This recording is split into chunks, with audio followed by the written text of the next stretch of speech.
So firstly, congrats on Night Bloomers. How does it feel for it to finally be being released on SBS VICELAND, but also having a screening at the inaugural South by Southwest Sydney?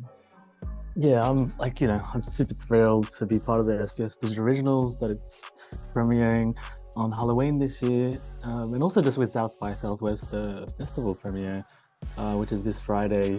It's such a vibe here, and this festival focuses on the region, which is the Asia Pacific. So I've noticed a lot of Asian artists, performers, creators, films, more so than normal, that I feel, and the fact that it's in Sydney, my hometown, is just great. So I'm super thrilled and happy to be involved in premiering soon. Did you, as a side question, but did you ever envision the series being screened and like experiencing it with like a live audience? No, there are festivals for web series, TV series. Like, we're still short form, and it kind of has a strange place to find in terms of like cinema audience screenings. So no, I was kind of more expecting just a standard TV premiere.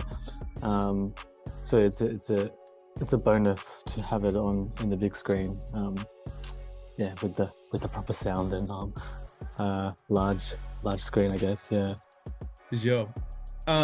So taking it all the way back to the beginning, your mother was an opera singer and your father was in the military. Can you talk about how that kind of influenced your decision to pursue a creative career? Yeah, I guess that does go all the way back. So my parents were set up in marriage, so they were the complete opposite. One was complete arts, music, painting, writing, while my father was military discipline, strictness, regime. It was very conflicting when I was growing up, and my father never wanted me to do the arts, and my mother, so I was kind of like a battleground for them, which was probably not very healthy for me. But in the end, I kind of saw the benefit of both ways of my parents' philosophies in how to navigate this world. And I guess I didn't like the way my father was very heavy-handed on me, but in the end, the discipline, the resilience, the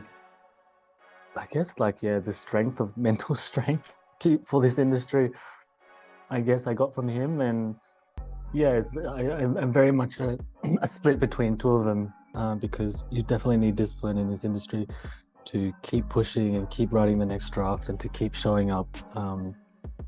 So yeah, it was very, very hard for me when I was young, but now I can see the great benefit of how they both brought me up. Yeah. Now we're gonna skip a lot. We're gonna skip Melon Grab, film school.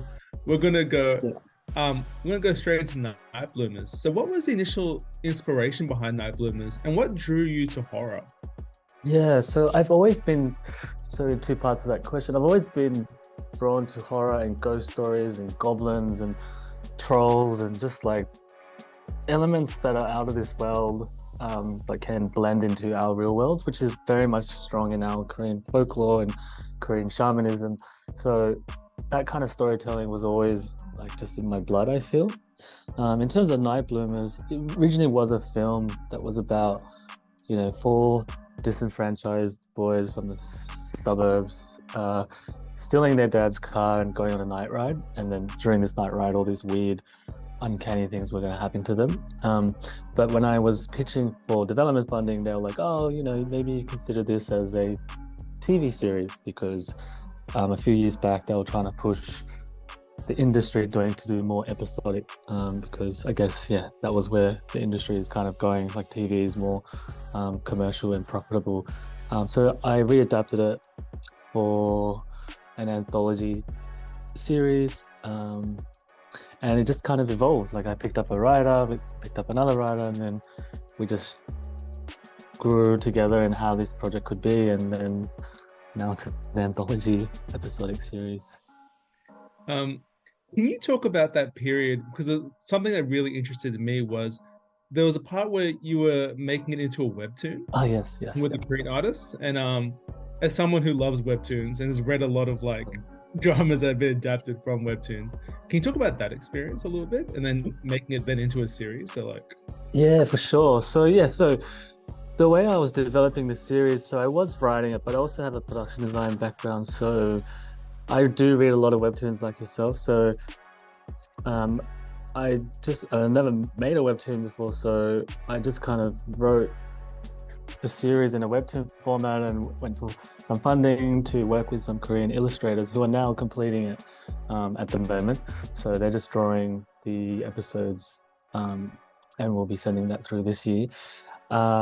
So yeah, and I guess it's my first step into the Korean industry because it will be in Korean language, so that I guess native Koreans or the non-migration Koreans will have an insight to our experiences as Korean Australians. It costs less to make.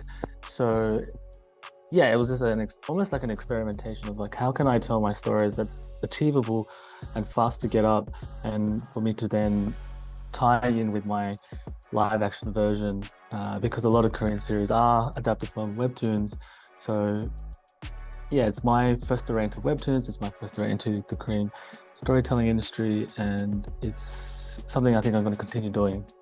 Yeah. That sounds amazing. I can't wait. I can't read Korean, but I'll learn by the time. Oh, there'll be an English version as well. So of course. Well, speaking of Korean Australia and Korean Australians, in your talk yesterday, but also in interviews in the past, you talked about how at times you've been the sole Korean on a lot of productions. Yeah. So what does it mean to you at this point in your career to create a series with a prominently Korean Australian cast and crew and exploring these type of stories? Yeah, I mean, it's incredibly meaningful, and like it's kind of sad at the same time that it took this long. But at the panel talk yesterday, I was talking about I've always been writing Korean Australian material, and I guess no one really cared about it until Parasite won. So there was all this movement for diversity and things, but Korea wasn't like the hot trend at that moment, even though I knew that Korean cinema and Korean TV was phenomenal because I grew up with it. So it's a bit of a double-edged sword. It's a bit sad that it took this long, and secondly, like working with Korean cast and crew, it's such, just to have a shorthand to not have to explain things, it was a real joy. I mean, there were still difficulties, of course, like any project, but the richness and the story sharing and the collaborative process was very rich, and I want to do more of that, and to not shy away of the stories that we can tell, but to keep pushing more perspectives, because I shouldn't be the only creator, I shouldn't be the only voice like in the rooms that I was in the writing rooms. There should be other Korean Australian writers, directors who should also get their opportunity to tell their side of their stories of their experiences here. For sure. This can be cut out, but as another side question, in that first episode, which prominently features a supermarket, where was that supermarket? Because at first it looked like Hannah Martin Eastwood, then it kind of looked like, I was like, is that Lidcombe? Like, I didn't know exactly which supermarket was it. Oh, it's in Campsie. Like, so it was one of the first Korean groceries in Sydney. Really like humble place. So it reminded me of the Korean grocery stores when I was growing up, so like in the 90s. It just was like kind of frozen in time. Incredibly small place, so it made it harder to shoot, but it just had a bit of a more authentic period vibe, I guess. Yeah. I was about to say, like, there's a 50% chance there's a sleeping cat somewhere. I'm like, yeah. In the past, you've talked about how your biggest inspirations have been European auteurs, but also Korean filmmakers, and how their audiences kind of have shown a higher level of sophistication with their relationship with storytelling. Can you talk about that sophistication, and like a little bit like you were touching on before, why global audiences are kind of falling head over heels for Korean cinema and content? No, that's a great question. I was like trying to like really think of how I could answer that, because I think I think European cinema has always been regarded, what auteur cinema is regarded as like the seventh art. Like, this is what true cinema is, when you have a writer and a director, or a writer-director really express their point of view, and a different point of view from another auteur, creator, or director. I think in Korea they are auteur driven, but with a very commercial push on their end. Like, you can't fail in Korea. If you make a film and it makes no money, you're not going to get another one out. So the stakes are higher, I feel, because there's less funding, but they value creators and writers and directors who have a strong perspective and vision, or social commentary. So if you look at all our, the great big hits, they're all saying something about Korean society, or the state of problems that they're in at the moment, which resonates with the people because they are living it. They are, the tensions and the conflicts within the society are all true in those films and television series. Why is it so successful globally? I think because the taste of Korean, the taste from Korean audiences is very high. They don't tolerate poor quality. And if it's poor quality, it's not going to make money. So it's almost a commercial thing as well. So the drive and push for it to be excellent is quite high. The working conditions and unions is a whole nother story. But I think Korean cinema and TV is very distinct in that sense. And I think people undervalue the strength of the auteur kind of culture of, these filmmakers and TV makers really want to say something prominent and have meaning in their series. You do, of course, have the soapy rom-coms and stuff, which are very commercial, but it's all part of the ecosystem of, Korean storytelling. The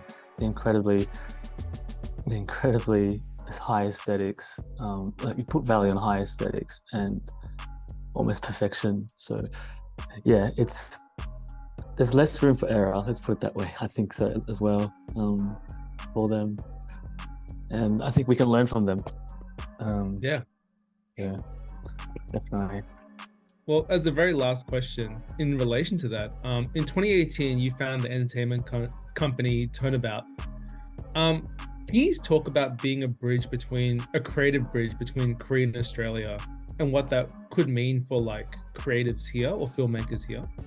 Yeah, definitely. So like back in, so many long time, when I graduated my undergrad, I won a couple of awards with the Korean Consulate Embassy, and the ambassador back then really loved cinema.